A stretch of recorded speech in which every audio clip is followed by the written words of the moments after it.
आता पितृपक्ष करतो ना, मग त्या पितृपक्षामध्ये आपण दान देतो हं, आणि चांगल्या गोष्टी करत नाही. म्हणजे कोणी फ्लॅट घेत नाही, नवीन गाडी घेत नाही. तर हं. पितृपक्षाचं काय ते पंधरवड्याचं महत्त्व आहे? मग कसं तो आहे, वाईट पिरियड असतो का? हे बघा कुठलंच गोष्ट वाईट आता ह्याला पण लोकं अशुभ म्हणतात ना, पुण्यकर्म आहे. पितृपक्ष आता मला सांगा, की हॅलोवीन येईल ना त्याच्यामध्ये पुढं-मागं. हो. स्टेटस ठेवतो की आम्ही. हॅलोवीन म्हणजे काय आहे? गेलेल्या व्यक्तींबद्दलचा एक आदर आणि त्यांची आठवण म्हणजे हॅलोवीन आहे. पक्ष पंधरवडा म्हणजे काय आहे? की तेच आहे, की तूळ राशीमध्ये सूर्य समजा आता सूर्याचं जेव्हा भ्रमण होतं, जेव्हा तो त्या राशीमध्ये जातो, पर्टिक्युलर राशीमध्ये गेल्यानंतर आपले जे पितर आहेत ते खाली येतात, अवकाशामध्ये. मग समजा धरून चला, आता मी पुण्यात आलो चुकून. पुण्यात माझी आत्या राहते, माझी मावशी राहते, माझा एक मित्र राहतो. मग आपण काय करतो, पुण्यात आल्यानंतर जाता-जाता भेटून जाऊया का, परत येणं होत नाही. हे पक्षपंधरवडा आहे.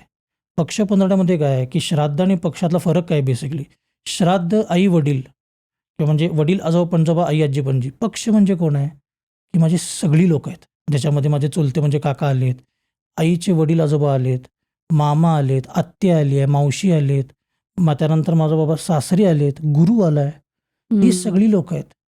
ह्या सगळ्या लोकांसाठीचं एक दिवस म्हणजे काय, तो पक्षपंधरवडा आहे. ह्यासाठी आपण पक्षपंधरवडा आपण पितृपक्षात करतो, की हे बाकीच्या दिवशी वडिलांसाठी द्यायचं आहे. ह्या दिवशी पूर्ण आपल्या नातेवाईकांसाठी द्यायचं आहे. असं त्याचं महत्त्व आहे. मला सांगा आता कधी-कधी ना काही जणांचा अजिबात विश्वास नसतो आणि मग अशी काहीतरी घटना घडते, की ते करायला लागतं दिवस कर्म. असं कधी झालंय का? म्हणजे आहेत, पण पहिलाच लोकांना कळण्यासाठी म्हणून सांगतो, की असंच घडतं असं नाही आहे. ही वन ऑफ द स्टोरीज आहेत, की माझ्याकडे पुण्यातलं एक काम झालं, की त्यांचा मुलगा 24 वर्षाचा होता आणि त्याने गळफास लावून आत्महत्या केली. काही रिझन असेल, आय डोंट नो. मग त्यांनी बाकी काही केलं नव्हतं. मग तिथे ते राहत होते ना, मग तिथं मुलाची आठवण वगैरे येईल म्हणून त्यांनी तो फ्लॅट रेंटवर दिला आणि दुसरीकडे त्यांनी फ्लॅट घेतला. आणि दिवस कर्म केलं नाही. केले नाहीत. आणि मग तिथं कालांतराने कोणतर मुली स्टडीजसाठी म्हणून मग तिथे एका मुलीनं तो फ्लॅट रेंटवर घेतला. रेंटवर घेतला आणि जिथं तिचा त्या मुलानं गळफास लावलेला ना, तिथं तिला रात्री अशा बऱ्याच अचानक गोष्टी फिजिकली, मेंटली तिच्या बाबतीत घडायला लागल्या. सगळ्याच म्हणजे एक्स्ट्रीम टू एक्स्ट्रीम लेव्हलच्या घडायला लागल्या. मग तिला कळेना, मग मे बी ती सुद्धा असं बाबा की मानसोपचार जाऊन आली. आई-वडिलांना गोष्ट सांगितली. आई-वडील येऊन त्यांनी बघितल्यानंतर त्यांच्या डोळ्याला दिसलं ते, की काहीतरी वेगळं घडतंय. मग त्याने एका व्यक्तीला तिथं बोलवलं. त्यांनी बघितल्यानंतर ते म्हटले, की इथं कोणाचा मृत्यू झाला आहे. मग त्यांनी त्याच्याशी बोलले बाबा, ज्यांचं घर होतं, त्यांचा मुलगा गेलेला. त्यांच्याशी बोलल्यानंतर त्यांना कळलं, बाबा ह्याने दिवसकर्म केलेले नाही आहेत. म्हणजे असे सडन जातात अचानक. ॲक्सिडेंटल डेथ म्हणा, बाकी सगळ्या गोष्टी किंवा जे अविवाहित असतात, ज्याला आपण ब्रह्मचारी म्हणतो. अविवाहित, हे सगळी जी लोकं आहेत, कुमारिका, यांच्यासाठी नारायण बली सांगितला आहे. घाटावरच करायचा असतो. नारायण नागबळी वेगळा, नारायण बली वेगळा. हा नारायण बली करायचा असतो. मग हा नारायण बली जो आहे तो हा घाटावरच होतो. मग ते माझ्याकडे जेव्हा अप्रोच झाले या सगळ्या गोष्टींबद्दल विचारल्यानंतर, मग जेव्हा मी ते दिवसकर्म केले, केल्यानंतर या सगळ्या गोष्टी झाल्यानंतर फ्रॅक्शन म्हणजे किती 5-6 दिवसातच त्याच मुलीला फरक पडला तिथं, की ती बेडरूमपेक्षा हॉलमध्ये शांततेत झोपत होती. म्हणजे तिचा एक्सपिरियन्स असा होता, की मी अभ्यास करता मला हॉलमध्ये झोप लागायची आणि तिला त्यानंतर कधीच तिथं त्रास झाला नाही आहे. म्हणजे असे बरेच किस्से आहेत, की माझ्याकडं म्हणजे इतके काही आहेत, की लोकांना या गोष्टींबद्दल कळत नाही, की आजही एक व्यक्ती आहे, की ज्यांच्या घरी श्राद्ध असेल तर सकाळी करेक्ट 7 ते 9च्या दरम्यान कावळ्यानं ओरडतो, की रोज श्राद्धाची तिथी असेल ज्या दिवशी, त्याच्याच दिवशी सकाळी 7 ते 9 मध्ये तो कावळा येऊन ओरडतो. तो घरी वर जाऊन दहीभात ठेवतो, तो दहीभात खातो कावळा आणि मग निघून जातो. रोज येत नाही, फक्त तिथीला येतो. हे त्यातले लोकांनी अनुभव घेतलेले आहेत ना.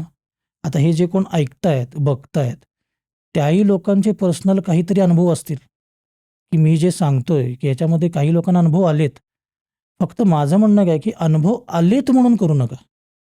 म्हणजे माझे आई-वडील कसे का असेनात, जन्म दिलाय ना, मग तुम्ही करा.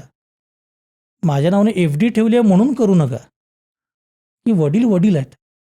आणि सगळ्यात महत्त्वाचं काय आहे, की आम्ही देव कधी बघितला नाही. विष्णू आम्हाला माहीत नाही कसा दिसतो. शंकर आम्हाला माहीत नाही. आम्ही फक्त ॲझ्युम करतो. आई-वडिलांना बघितलंय, जन्म दिलाय, बेस्ट ऑफ बेस्ट द्यायचा प्रयत्न केलाय. म्हणजे आजसुद्धा माझी ओळख राजेंद्र जोशींचा मुलगा म्हणूनच होते सांगलीमध्ये, की आमच्या शाहिरांचा नातू म्हणूनच होते.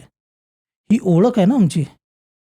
आम्ही ओळखच बदलायला लागलो आहे, की मग हे आई-वडील ज्यांना आम्ही पाहिलं आहे, ज्यांनी आमच्यासाठी इतकं काही-काही केलं आहे, मग जो दिसतो तो देव आहे ना, मग आई-वडिलांपेक्षा मोठा देव कुठला आहे?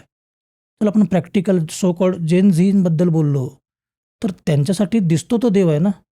दगडात देव नसतो. चला मान्य आहे. वडिलांच्यात तर आहे, आईच्यात तर आहे. तुमची स्वतःची बायको जेव्हा लेबर रूममध्ये असते आणि ती त्या पेन्समधनं जाते, त्या दिवशी तुम्हाला आई कळलीच पाहिजे ना स्वतःची, की तुझी आई कुठल्या स्ट्रगलमधनं गेली. जेव्हा घरातला बाप जातो आणि त्या खुर्चीवर तुम्ही बसता आणि तेव्हा तुम्हाला समाज कळतो, त्या दिवशी तुम्हाला बाप कळला पाहिजे. मग हे गेल्यानंतर कळण्यापेक्षा आज काही नशीबवान लोकांकडे आई-वडील दोघंही आहेत. आज माझ्या आयुष्यात माझे वडील नाही आहेत, तुमच्या आयुष्यात आहेत. तर त्यांना त्या गोष्टी द्या. त्या गोष्टी करा. कारण आज आहे. आमच्याकडं भ्रम तोच आहे, की माझ्याकडे उद्याचा दिवस शिल्लक आहे. नाही आहे. आज आहे. आज आई-वडिलांसोबत कधीतरी जेवण करून बघा. आई-वडिलांसोबत बसा. आई-वडील ह्या नात्याच्या पलीकडे जाऊन त्या व्यक्तीकडे बघा तरी. ह्या गोष्टी लोकांनी करायला पाहिजेत. मित्र आणि मैत्रीण घरात आहे तुमच्या. हं, हं. आम्ही तो बाहेर शोधतोय. तुमचा BFF तो आहे. आम्ही ते Instaवर बघत बसलोय. इथे समजून घ्या, की आज तुम्ही 30च्या वर्षात 60चा अनुभव घेता त्या व्यक्तीकडनं. जसं आपण म्हणतो ना, की रायगड मोठा नाही आहे, रायगडावर महाराज आहेत म्हणून रायगड मोठा आहे. ज्या दिवशी महाराज जातात, त्या दिवशी पहिला हल्ला रायगडावर आहे. मुलाला वाटते, की मी मोठा आहे. तुझ्या मागे जे नाव आणि जी ताकद आहे ना, ती मोठी आहे. म्हणून तुझ्यापर्यंत आज कोणी येत नाही. वडील जाऊ देत की 13 दिवस जे जीवन गेलेत की नाही, 14 दिवशी तेच येणार आहेत पहिल्यांदा. त्यामुळे हे लोकांनी समजून घेऊन केलं पाहिजे. फार मोठं, खूप मोठं असं तुम्ही सांगितलंत. म्हणजे हा तरुण पिढीला तर सल्ला आहेच, पण त्याचबरोबर सगळ्यांसाठी हा सल्ला फार महत्त्वाचा आहे.